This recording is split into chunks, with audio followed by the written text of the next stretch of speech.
नमस्कार दोस्तों। एक बार की बात है, भगवान भोले बाबा और माता पार्वती कैलाश पर्वत पर एक साथ बैठे हुए थे।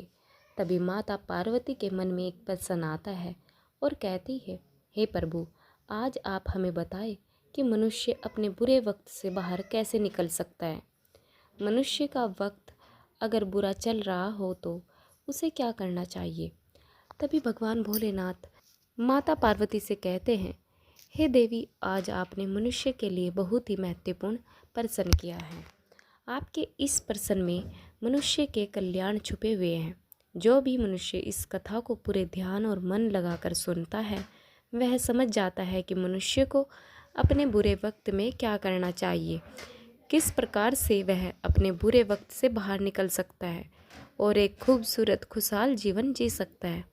माता पार्वती कहती है, हे स्वामी, आप कथा को आरंभ करिए, मैं इस कथा को मन लगाकर सुनूंगी। आगे भगवान भोले बाबा माता पार्वती को कथा सुनाते हुए कहते हैं, हे देवी, बहुत समय पहले की बात है। एक बार एक बहुत ही दुखी व्यक्ति एक महात्मा के पास आकर कहता है, मैं अपने जीवन से बहुत दुखी हूँ। मैं अपनी बीवी और बच्चों और परिवार को खुश नहीं रख सकता। मैं अपने लिए भी कुछ नहीं कर पा रहा हूँ। कभी कभी तो मुझे अपनी ज़िंदगी को ख़त्म कर देने का भी ख्याल आता है। आप इतनी साधनाएं करते हैं, इतनी तपस्या करते हैं, क्या आप मुझे कोई ऐसा मार्ग बता सकते हैं जिससे मैं अपने बुरे वक्त से बाहर आ सकूं। मेरा बहुत बुरा समय चल रहा है। 2 वक्त की रोटी का इंतज़ाम करना भी मेरे लिए बहुत मुश्किल हो गया है। अगर आप यह कहानी सुन रहे हैं तो पूरा सुनिए। इस कथा को आधा अधूरा छोड़कर जाने की गलती मत करिएगा, क्योंकि इस पवित्र कथा को पूरा सुनने वालों को मनचाहा फल की प्राप्ति होती है। इसलिए इस कथा को पूरा सुने। आप शिव भक्त हैं तो भोलेनाथ का अनादर न करें। अब आप ही बताएं कि ऐसे वक्त में जिंदा रहूं तो कैसे रहूं, कैसे अपने परिवार को खुश रखूं। कृपया करके कोई साधारण सा तरीका बताने की कृपया करें, ताकि मैं आसानी से समझ सकूं, क्योंकि मैं बहुत पढ़ा लिखा नहीं हूँ। अगर आप बड़ी से बड़ी ज्ञान की बातें करेंगे तो शायद मैं कभी समझ भी नहीं पाऊंगा। यह सुनकर महात्मा ने मुस्कुराते हुए कहा कि तुम एक काम कर सकते हो। फिर महात्मा ने सामने की ओर इशारा करते हुए कहा कि उस ऊंची पहाड़ी पर एक मंदिर है और उस मंदिर के पास चींटियों का एक घर है, जहाँ पर हजारों चींटियाँ रहती है। तुम्हें सुनने में बड़ा अजीब लगेगा, लेकिन वह चींटियाँ उस मंदिर की ज़मीन को खराब कर देगी, उस मिट्टी की उपजाऊ शक्ति को ख़त्म कर देती है, जिसके कारण वहाँ पर कोई भी पेड़ या कोई घास नहीं पनपती। तुम मेरा एक काम करो, उसके बाद मैं तुम्हें तुम्हारे सवालों के जवाब दूंगा। तुम 7 दिन तक रोज़ उस पहाड़ी पर जाओ और उस चींटियों के घर को तहस नहस कर दो, उसको तोड़ दो। जब भी तुम्हें कोई चींटियों का घर में दिखे मंदिर के आसपास, तो उसे वहीं पर तहस नहस कर देना। लेकिन याद रहे, घर को तोड़ने में कोई भी चींटी मरनी नहीं चाहिए। इस बात को समझने का प्रयास करते हुए वह युवक वहाँ से चला गया। शायद उसको कुछ समझ में नहीं आया था कि महात्मा जी ऐसा क्यों करवा रहे हैं। वह उन चींटियों पर अन्याय कर रहे थे, उनका घर तोड़वा रहे हैं, उन्हें नुकसान पहुंचा रहे हैं। आखिर कौन महात्मा ऐसा करेगा। लेकिन फिर भी उस महात्मा की बात मानते हुए वह अगले दिन से ही पहाड़ी पर जाना शुरू कर दिया। वह पहले दिन पहाड़ी पर पहुंचता है तो देखता है कि बहुत सारी चींटियां अपना खाना जुटाने में लगी हुई है। सारी चींटियां कतार से चल रही है और अनाज के छोटे छोटे कण उठाकर अपने घर में जमा करती जा रही हैं। यह देखकर पहले तो उस युवक का मन कमज़ोर पड़ गया। उसने सोचा कि यह इतनी मेहनत करके अपना घर बना रही हैं और मैं इनके घर को तबाह कर दूँ तो इनको कितना बुरा लगेगा। लेकिन फिर उसने उस महात्मा की बात याद करते हुए उस घर को तोड़ना शुरू कर दिया। जल्द ही चींटियों में हाहाकार मच गया। वहाँ इधर उधर दौड़ने लगी। अभी तक जो कतार से चल रही थी, अब वह बिखर गई और इधर उधर अपनी जान बचाने के लिए भागने लगी।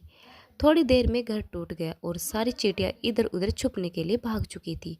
यह करने के बाद यह युवक दुखी मन से वापस अपने घर लौट आया। उसका मन परेशान था, दुखी था, पश्चाताप से भरा हुआ था। फिर उसने अपने बिस्तर पर रात में लेटे लेटे ही सोचा कि अब तो उन चींटियों का घर तबाह हो गया है, अब वहाँ वापस जाने का क्या फ़ायदा होगा, क्योंकि चींटियों का घर तहस नहस करने के लिए महात्मा जी ने कहा था, जो मैं कर चुका हूँ। लेकिन फिर कुछ सोचकर अगले दिन उसने फिर से जाने का निश्चय किया और अगले दिन सुबह सुबह उठकर वह वापस उसी पहाड़ी पर पहुंच जाता है। पहाड़ी पर पहुंचकर वह उसी जगह पर पहुंचता है जहां पिछली सुबह उसने उस घर को तहस नहस कर दिया कि उन चींटियों ने फिर से अपना घर उसी जगह पर बना लिया था और अब वह फिर से अपने घर के लिए सामान इकट्ठा करने में जुटी हुई थी। उस आदमी को देखकर लगा कि यह चींटियां कितनी मूर्ख है। इनको पता है कि कल ही इनका घर इसी जगह पर तबाह किया गया था और उसी जगह पर उन्होंने अपना नया घर बना लिया। यह सोचकर वह आदमी हंसने लगा, लेकिन फिर से महात्मा की बात याद करते हुए उसने उन चींटियों का घर फिर से तबाह करना शुरू कर दिया। फिर से उन चींटियों में हलचल मच गई और थोड़ी देर में वह चींटियां इधर उधर घूमने लगी अपनी जान बचाने के लिए। कुछ ही देर में उनका घर फिर से नष्ट हो गया और वह युवक थोड़ा संतोष के भाव से कि इस बार तो मैं अच्छी तरह से उस घर को तबाह कर दिया है, अब तो वह चींटियां यहाँ पर अपना घर बना ही नहीं पाएगी। इसलिए जाने से पहले उसने उस घर पर ठंडा पानी भी डाल दिया ताकि चींटियां वहाँ पर अपना घर ना बना सके। और इस तरह अपना कर्म पूरा करके वह युवक फिर से अपने घर लौट आया। आज रात में सोते वक्त फिर से वह युवक यही सोच रहा था कि क्या महात्मा यह सही काम करवा रहे हैं? क्या किसी का घर तबाह करना किसी सिद्धि पुरुष को शोभा देता है? क्या हो अगर वह महात्मा सिद्धि पुरुष हो ही ना? क्या होगा अगर वह मुझे बेवकूफ़ बना रहा हो? लेकिन फिर उसने निश्चय किया कि मैं अपने काम को पहले पूरा कर लेता हूँ, उसके बाद ही पता चलेगा कि महात्मा मुझसे ऐसा क्यों करवा रहे थे। और यही सोचकर वह रात में सो जाता है। अगले दिन सुबह उठकर वह फिर से उसी पहाड़ी के ओर निकल जाता है। पहाड़ी पर पहुंचकर वह उसी जगह पर पहुंचता है जहां पर उसने घर को तबाह कर दिया था और वह यह देखकर खुश हो जाता है कि वहां पर कोई भी घर नहीं था। सारी चींटियां वहां से भाग चुकी थी। अब उसने सोचा कि अब मेरा रोज रोज आने का क्या फ़ायदा होगा, क्योंकि चींटियां तो अपना घर बदल चुकी थी और महात्मा जी ने मुझे 7 दिन के बाद आने को कहा था, लेकिन आज तो तीसरा ही दिन है, अब बाकी 4 दिन वापस आने का क्या फ़ायदा होगा। और यही सोचकर उसने निश्चय किया कि यहाँ से वह सीधा उसी महात्मा के पास जाएगा और उनको यह सारी खबर बता देगा। जब वह वापस मुड़कर उस पहाड़ी से उस महात्मा की कुटिया की तरफ जाने लगा, तभी अचानक उसकी नज़र एक और घर पर पड़ी जो कि चींटियों का ही बनाया हुआ था। मतलब कि वह घर चींटियों ने ही बनाया था और अब वह चींटियाँ नए घर में वास कर चुकी थी। यह नया घर उनके पुराने घर से थोड़ी ही दूरी पर था और जब उसी युवक की नज़र उस घर पर पड़ी तो उसने सोचा कि शायद महात्मा को पता था कि यह चींटियाँ अपना घर यहाँ से बदलकर किसी और जगह पर बना लेगी, इसलिए उन्होंने मुझे 7 दिन आने के बाद कहा था। और यह विचार करके वह उनका नया घर भी तोड़ने के लिए पहुँच जाता है। जब वह वहाँ पहुँचा तो चींटियाँ उसी तरह अपने कार्य में लगी हुई थी। वह अपने लिए खाना इकट्ठा कर रही थी और अपने घर में जमा कर रही थी। जब पुराना घर टूटा, वहाँ भी अनाज के कण बचे हुए थे और चींटियाँ वहाँ से भी अनाज इकट्ठा कर रही थी, अपने घर में ला रही थी। अब यहाँ पर फिर से युवक का मन थोड़ा कमज़ोर पड़ गया, क्योंकि वह खुद भी कमज़ोर था, खुद भी वक्त का मारा हुआ था। इसलिए उसने मन में उन चींटियों के प्रति दया का भाव उमड़ रहा था। उनके ऊपर उसे दया आ रही थी। वह चाहता था कि उनकी मदद करे, लेकिन वह उल्टा उनको नुकसान पहुंचा रहा था। लेकिन उस महात्मा की बात को याद करते हुए उसने फिर से उस घर को तोड़ने का निश्चय किया और उसने इस बार बड़ी ही सावधानी के साथ बिना किसी चींटी को कोई नुकसान पहुंचाए वह घर तबाह करना शुरू कर दिया। वक्त थोड़ा ज़्यादा लगा, क्योंकि किसी भी चींटी को नुकसान न पहुंचाने की शर्त महात्मा ने पहले ही रखी थी। इसलिए उसको बड़ी सावधानी के साथ उन घरों को तबाह कर रहा था। लेकिन आखिरकार उसने उस घर को भी तबाह कर दिया और उस घर को तबाह करने के बाद वह बड़े ही दुखी मन से, इस बार वह पहले से भी ज़्यादा दुखी था, क्योंकि उसने उनका नया घर भी तोड़ दिया था। वह उन चींटियों को बसने ही नहीं दे रहा था और वह अब अपने आप को शैतान या दानव समझने लगा था। लेकिन फिर भी उस महात्मा की बात को मानते हुए वह अपने घर पर दुखी मन से वापस आ गया। रात में सोने से पहले एक बार उसने फिर से सोचा कि मैं कितना बड़ा शैतान हूँ, कितना बड़ा दानव हूँ, पुराना कितना बड़ा दाना हूँ, पुराना घर तो छोड़ो, मैं उन चींटियों को कहीं भी बसने नहीं दे रहा हूँ। वह चींटियाँ मेरे बारे में क्या सोचती होंगी?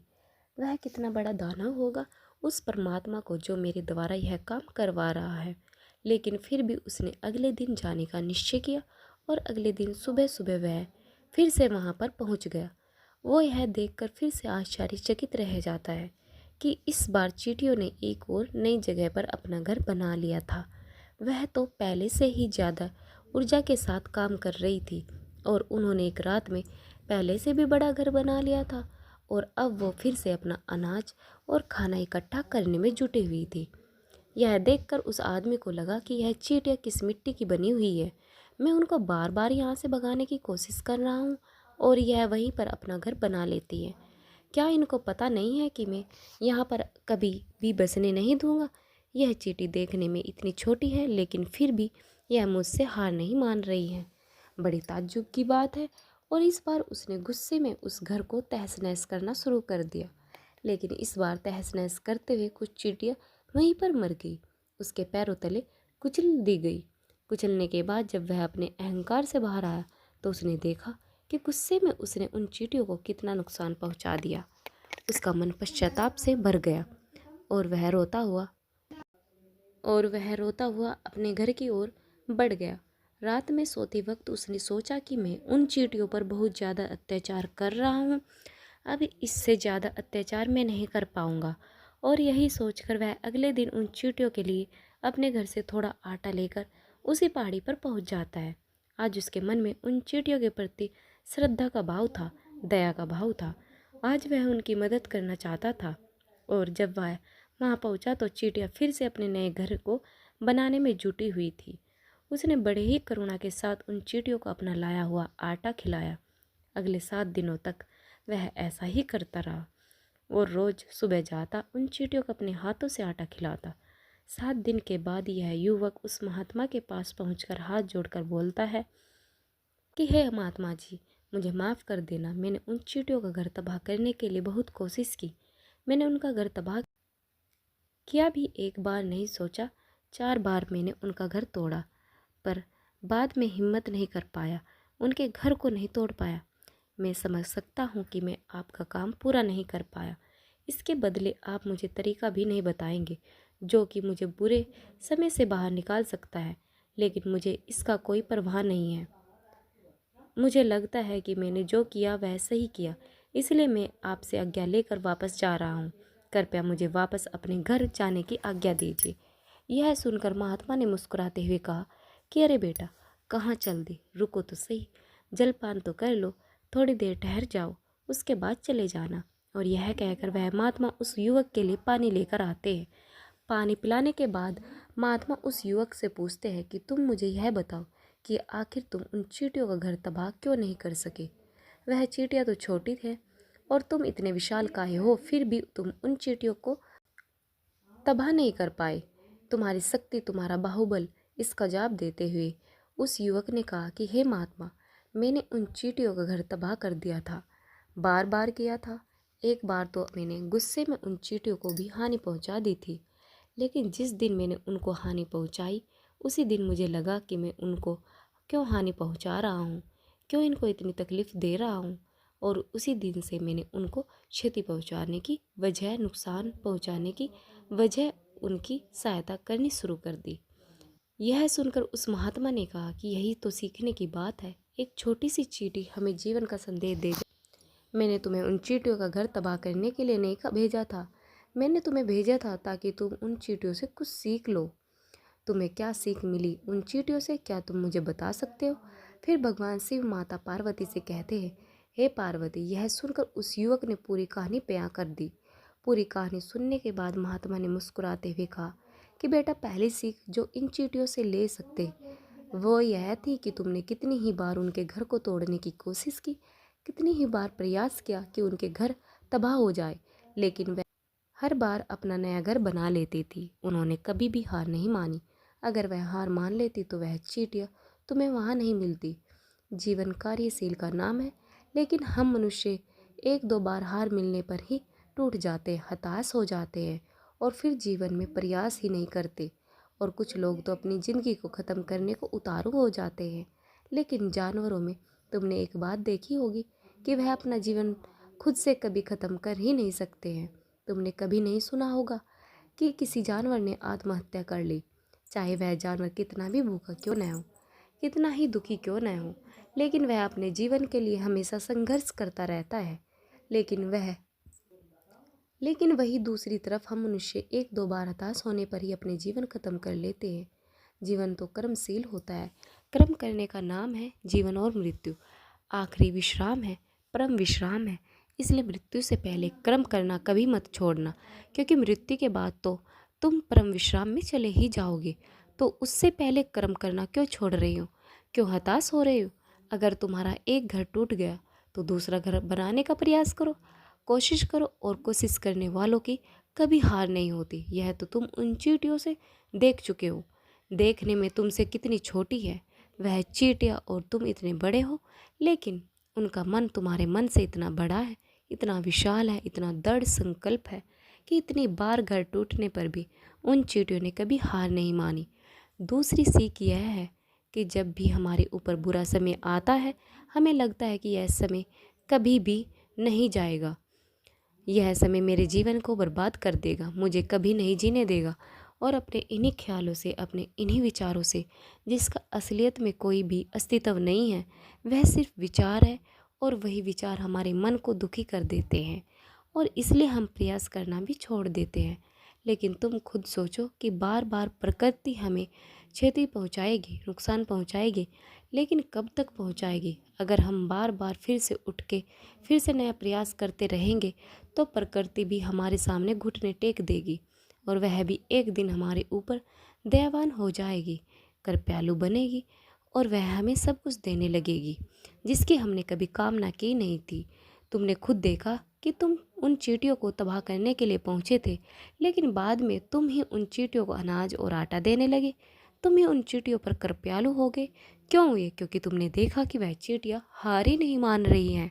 इसी तरह अगर तुम भी अपने जीवन में कभी हार नहीं मानोगे तो एक न एक दिन यह प्रकृति तुम्हें वह सब कुछ देगी जो तुम अपने जीवन में पाना चाहते थे।